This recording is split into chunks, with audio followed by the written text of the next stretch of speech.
Hello there and welcome to highlights of the 2024 Betfred Wheelchair Super League playoff semi-finals. I'm here at Allam Sports Centre here in Hull, and in just over 2 weeks' time this will be venue of the grand final.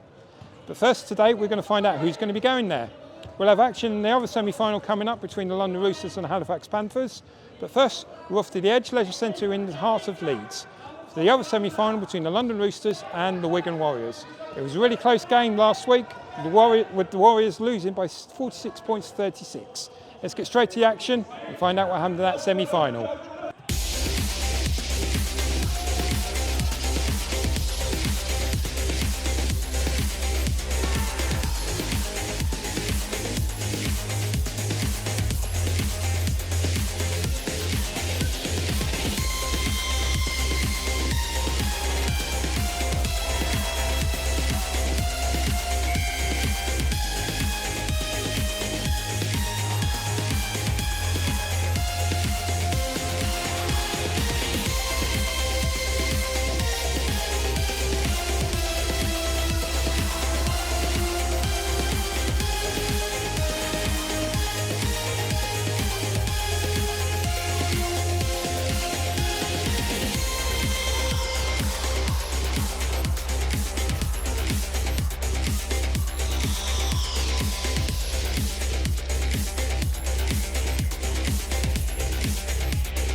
James Simpson, you're through to the grand final, 56-36 win. Congratulations, great to be back in the final again. Finals are always pretty special, aren't they? It's the game everyone wants. You know, you start off the year, you know you've got a bit of a battle on your hands, and you know you want to make the final at the end of the year, and I'm really proud of the players. You know, it's not just tonight, it's all year. They've turned up every single game, they've bought in to everything we've done in training, they've bought into everything we've done away from the field.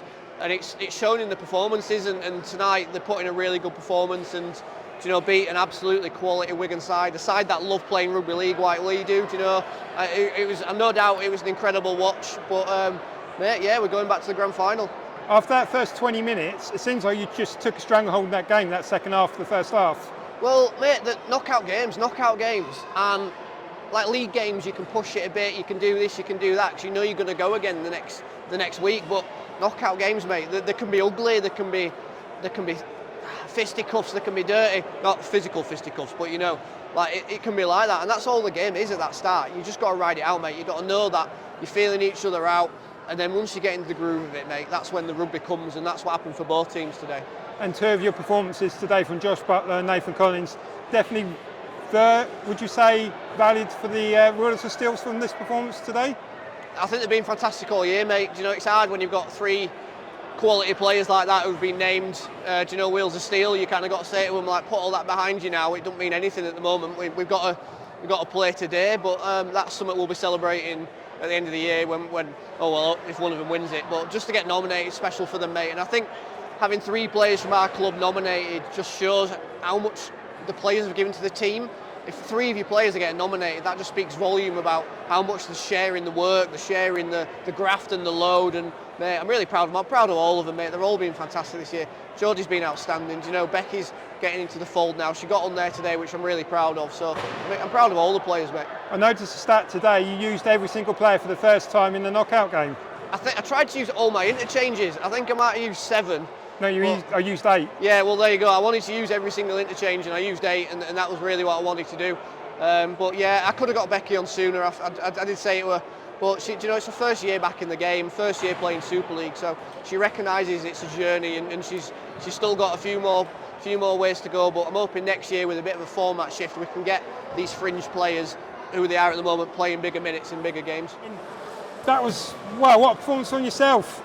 4 tries. And I've got to say, I've got to call you Snake Hips now, because you were absolutely brilliant out there today. I know, I've got a decent core about me, but yeah, we made it to the grand final last year, but we didn't manage to get over the line, so we said we're going to try and do one better this year, and who better to go against than Wigan? They're a class team, they have been for years, and we knew that they won't stop fighting until the very end, so we knew what we set our target, we knew what we had to do, so it was just a case of just converting any chance we could get. Very hard start, especially that first 20 minutes. Yeah, we didn't get the start we wanted, but we knew that as the game went on, we'd be able to go into it. Simo was sat next to me, and before I went on, he went, I'm not worried yet. It's 8-minute game, so it's not decided in the very beginning. It's not. It's how you finish it more than anything else. That's a fantastic performance from yourself and from Nathan Collins as well. Ever reliable, Nathan Collins. From the tee, in play kicking, you know, you can't fault him at times. When he's on it, and it's easy to play off him when he's like that. And word for yourself, Snake Hips? Eat your Weetabix, boys. It works. No, just all your work in the background, it pays off. That's all I can say. Yeah, I think in some ways it was a really good performance. Obviously there were times where they were clinical and we lost our way a bit. We knew that we needed a fast start, and I think we got that, and I think they were rattled. And I think Josh coming on changed the game in both halves, really. He made such a difference. He's such a threat with the ball in hand. You basically got to put 2 chairs on him, and you've got to keep your defensive line up. And then that quick play of the ball that he can often get, that leaves you scrambling for the rest of the set. And I thought he was the difference really today. But I think performances-wise, Allam had a good shift. Yeah. Jack had a good shift. Kicking was absolutely immense, I would say. Yeah, how one of those 2 is not in the running for Player of the Year is beyond me. Adam especially, I believe he's the most consistent player in the game. No team likes to play against him because he's just got such a wide skill set and he's such a tenacious character. Yeah, baffled how he's not in the running, but yeah, really proud of him. And something we've just reflected on at the end, you know, in some ways we've probably done well to get here. We've used 14 players in Super League this season. I wouldn't imagine anybody else is even in double figures. And that's testament really to what's going on at the club in terms of development. We've struggled, as you know, with injuries. 3 of our grand final winning team from last year have missed most of the season, and it's been that next cab off the rank mentality. We evidenced that again today. So disappointed to go out, obviously. We wanted to get to the big dance, but really proud of the effort, really proud. Are you pleased how the season progressed altogether for yourself? Yeah, really pleased. You know, there was a couple of us, especially me, thought we'd be playing in the Reserves League this year. That was the plan, but needs must. So you come and you add a bit of experience and a bit of voice. And then what we're seeing there is we're seeing young players like Nathan coming through. He's just been amazing. He's stepped up filling some big shoes. Danny Dutson's made his debut. He turned the game against Halifax. We've had Mel coming over from Ireland under her own steam. She's been coming to training for months, playing in the reserves, building up to this. So bringing those players through is what it's all about. And yeah, disappointed not to be at the big dance, but I still believe it's been a very positive season. I thought Toby had a great game as well, his first season from Warrington. Yeah, again, he's just come on in leaps and bounds. He's improved consistently all the way through the year. Particularly, really, it's not so much the physical stuff, it's his self-belief and working on those little 1%ers in his skill sets that's really changed his game, and he's just embraced what we're doing. So a lot to work on during the close season then? Yeah, we've already got plans in place. There's a lot to work on. Chris is going to lead us through it all. Obviously, we've got a senior team of players that help.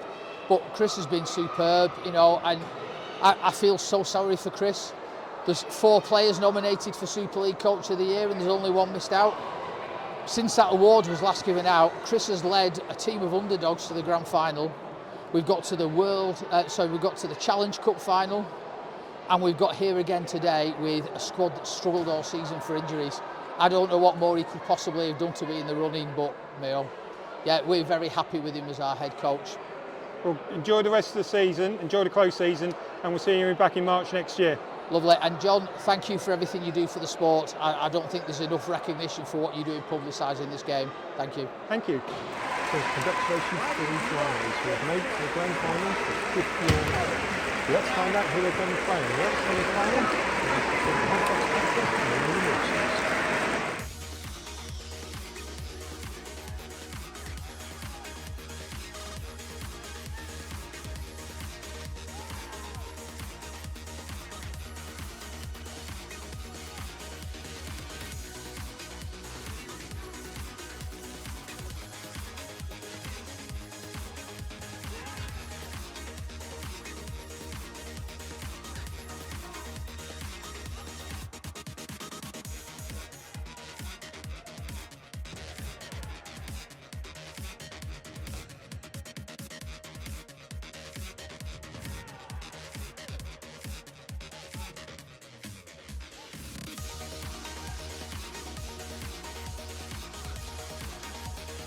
There was a tense first half from both sides, but our strong Halifax Panthers defence saw them win the game by 56 points to 38. I caught up with Jones Simpson. Looking to the grand final now, it's against Halifax Panthers, your arch rivals from across the Pennines, across Yorkshire. Yorkshire Derby, isn't it? Yorkshire Derby, it's exciting. Yeah, mate, it's exciting. To be honest, I didn't care who we got. The game happened earlier today. I didn't watch it. I didn't look at it. I wasn't really bothered. You know, I was just fixated on this game. I had no impact on what happened at that game. So, yeah, we'll start thinking about it in the week. You know, we've played them twice this week already. Yeah, mate, we'll adapt to the team we've got coming up in 2 weeks. So your grand final, you're up against your rivals Halifax, a repeat of the 2022 final. Yeah. Bit of rivalry in the air, bit of redemption, you want to say? I'd not say redemption. It's a game at the end of the day, so you've got to boil it down to that and don't try and build up anything over yourself. You know, it's 5 players against 5 players, and it's what you can do on the field that'll count. How big is it to break the curse of the last 3 finals? I don't think it's a curse, mate. I think you play. You just got to take each one differently, and I'm quite unemotional. I move on to the next game in hand, and you know, obviously Wigan won last year, and they were just fantastic. It was a great performance, and mate, we just you approach each game as a new game, don't you? And I'm not big on all the voodoo that comes with it. I'm quite an unemotional person with it. Would you like to win it again? Mate, I want to win every game. Yeah, I never go out there thinking, mate, we don't want to win this game. I want to win every single game. And it's shown this year, league leaders for the 5th year in a row, making our 5th Super League grand final. Mate, we go out there to win every single game. The last 3 finals you lost. It'd be good to win this one. Don't remind me. Yeah, it'd be nice to get one back again. But I don't really know what to say. We're going to go and try his best. Yeah. End of. And that's not the only grand final that will take place in Hull in 10 days' time. So congratulations to the Sheffield Eagles and to the Greys and Dynamite, who won through their semi-finals in the Betfred Wheelchair Rugby League Championship semi-final playoffs. And they'll be playing against each other in Hull as a warm-up before the Super League grand final. And that's where we'll be heading in just over 10 days' time. We will be in Hull for the repeat of the 2022 grand final between the Halifax Panthers and the Leeds Rhinos. It's going to be an epic final, and we'll see you there.